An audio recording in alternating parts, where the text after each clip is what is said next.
Oh, come on. Yeah, to help tutor my mom. You were in college. You were Yeah. at South Carolina State. I was in and college. You hired somebody to come work Exactly. with your mother in Georgetown County? Yeah, In out of Choppy? Choppy, yeah, because Wow. yeah, my mom was pretty much illiterate. She never got a chance to go to school, so we worked on that. And the whole time I was in college, my dad had died right before I went to college, and I was in college for 4 years, but I never cashed my Social Security check. I gave it to my mom every month.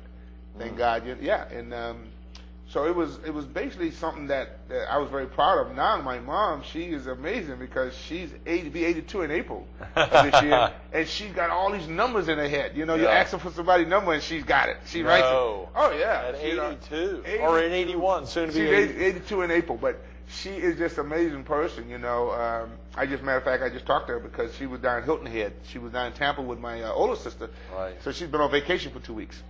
And I was talking to her earlier today, but she's just an amazing person. Are all 8 of your brothers and sisters still living, Blueprint? All of my sisters are living, except one of my sisters died at a young age. She had an aneurysm and in the early 70s. Other than that... But your mother had birthed 9 children.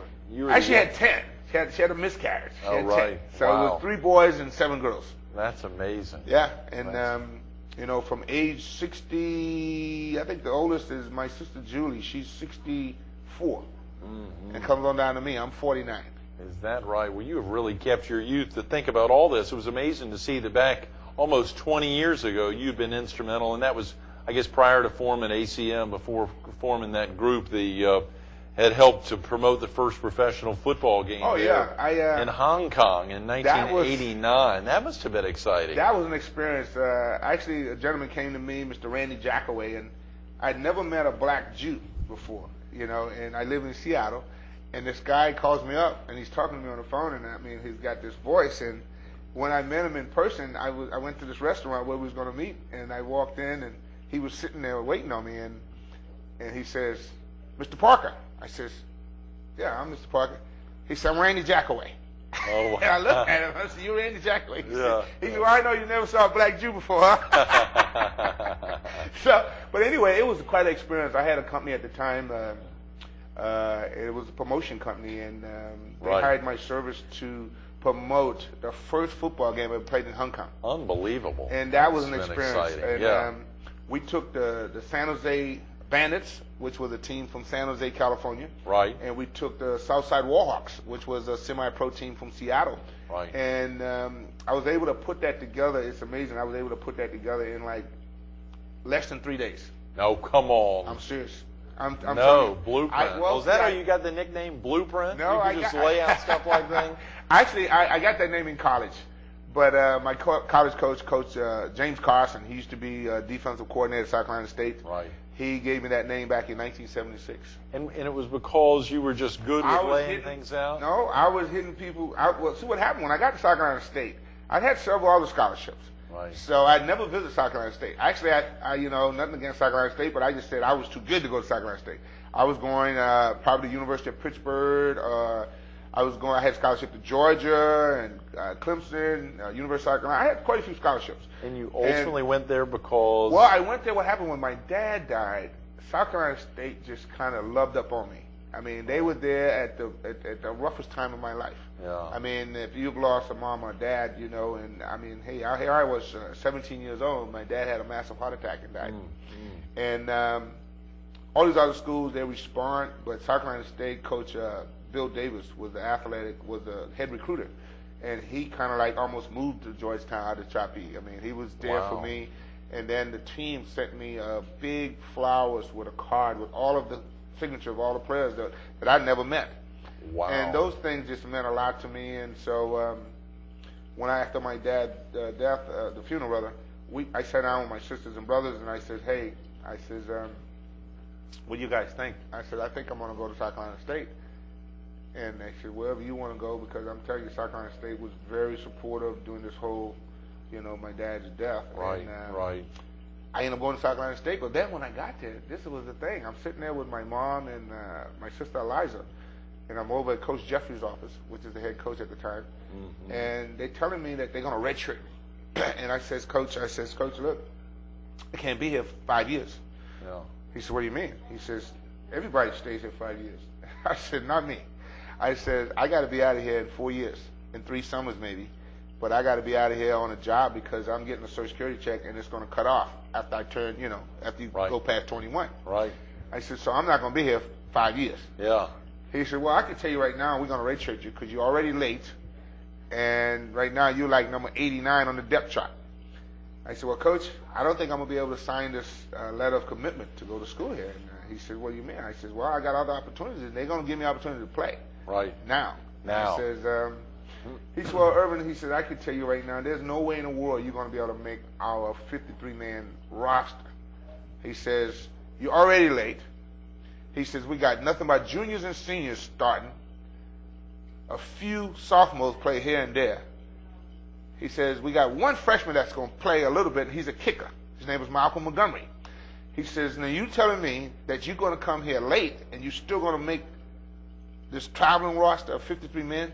He says, I don't think so. He said, everybody we recruit here is blue chips. I says, Coach, well, I want to thank you for giving me the opportunity to play at South Carolina State, but I'll be going on down the road. He says, so you leaving? I says, yeah. I says, I could play this year. All I'm asking you for is an opportunity to play. Right, right. And he said to me, I said, you're a man of character, and I know you're a man of your word. All I ask you to do, I don't want you to give me nothing. Just give me an opportunity to show you that I can play. He said, well, we know you can play, but as far as making the roster, he says, I just don't see that happening. So anyway, I said, I'm getting up. Me and my mom and my sister, we getting ready to leave. He says, you serious? I said, yes. I says, Coach, I'm not going to be here 5 years. Yeah. I can't be here 5 years. I'm going to graduate in 4 years and a couple of summers, so I can't be here 5 years. Right. So he said, I tell you what, I'll give you the opportunity to show you. Give you the opportunity to show if you can play. He said, but I can tell you right now, they're going to redshirt you. I said, well, Coach, if you redshirt me, then you're taking away my rights. But if I redshirt myself, I can live with that. Right. So he says, okay. Wow, So- you're saying all this at 17, 18? Yeah, well, I was almost 18. Yeah, I was turning yeah. 18 that August. Well, that's a And- grunt. You're a big guy talking. Yeah. Well, my dad had raised me, Yeah. believe in yourself. He said, Yeah. if you don't believe in yourself, why should somebody else? Right. So anyway, I went to the dorm and got checked in, and he said, you're going down to the stadium, and went down and took my little physical, and in 9 days, I went from the shot team to competing for a starting position. Wow. 9 days. But 9 days is 2-a-day practice. So that's like 18 practice, Yeah. in 9 days. So I was hitting people. I was hitting everything moving. And that's when this Coach James Carson, he came over to me. He says, I want you to come to my house tomorrow night for dinner. And I said, where do you live? He said, you find out between now and tomorrow night, 6 o'clock. And I went over to his house, and I had dinner with him and his son and his wife. And I was there early, real early. Right. And I'm sitting at the table, and I'm thinking that he's going to tell me, we're going to redshirt you. Right. And I can't eat. I can't eat. My stomach Oh, is all yeah. tight. I'm sitting at the table, and his wife says to me, she says, Ervin, is there something wrong with the food? I said, no, Miss Carson. I said, I'm real hungry, but I just can't eat. I says, Coach, I said, I need you to tell me what's going on. I said, I need to know. He said, and so his little boy says, he had a son that was about 3, a little over 3. He said, my dad got a name for you, Bluefist, Oh, yeah, real young. Yeah. Yeah. I said, what? He says, well, I was talking to Coach Jeffrey and all the other coaches, and he says, when we look at all our coaching experience, man, we've been coaching almost 100 years, with all these, offensive coordinator, defensive coordinator, running back coach. Right. He said, man, we had never seen nobody that's hitting people like you hitting them, except maybe Harry Carson.